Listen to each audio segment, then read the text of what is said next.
السلام عليكم ورحمة الله وبركاته. اهلا بكم. ان شاء الله في الفيديو ده هنعرف ازاي نخلي او ازاي نبط في اقل من شهرين توصل ل5 كيلو ان شاء الله، بخطوات بسيطة وبأكل معين ان شاء الله.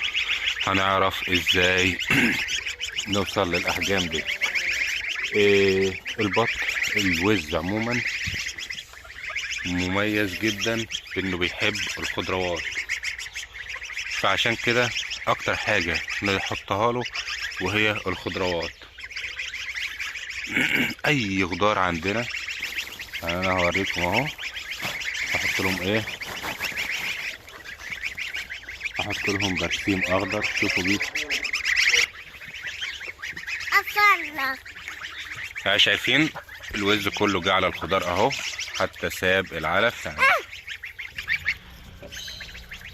يعني كله بيحب الخضار اكتر من انه بيحب العلف، فبالتالي افضل اكل للوز سواء الوز الكبير او الصغير ان احنا نحط له اي خضار عندنا.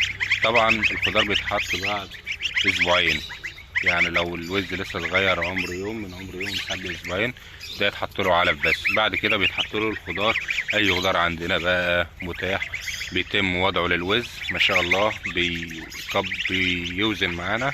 كمان الوز الكبير لو عايزينه يبيض ويشتغل اسرع بيتم وضع برضه له الخضار، وان شاء الله تتفرجوا على نتائج مذهله. ده افضل الاكلات اللي ممكن نحطها للوز. الوز ده عامل زي الفراخ البيضاء، يفضل وضع قدامه على طول الاكل، وخصوصا العلف اي علف عندنا، بس العلف بتاع التسمين افضل علف.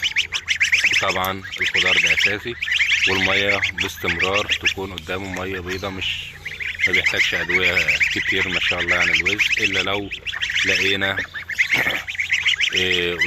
في امراض لا قدر الله ولا حاجه، ساعتها بنقدر نتعامل.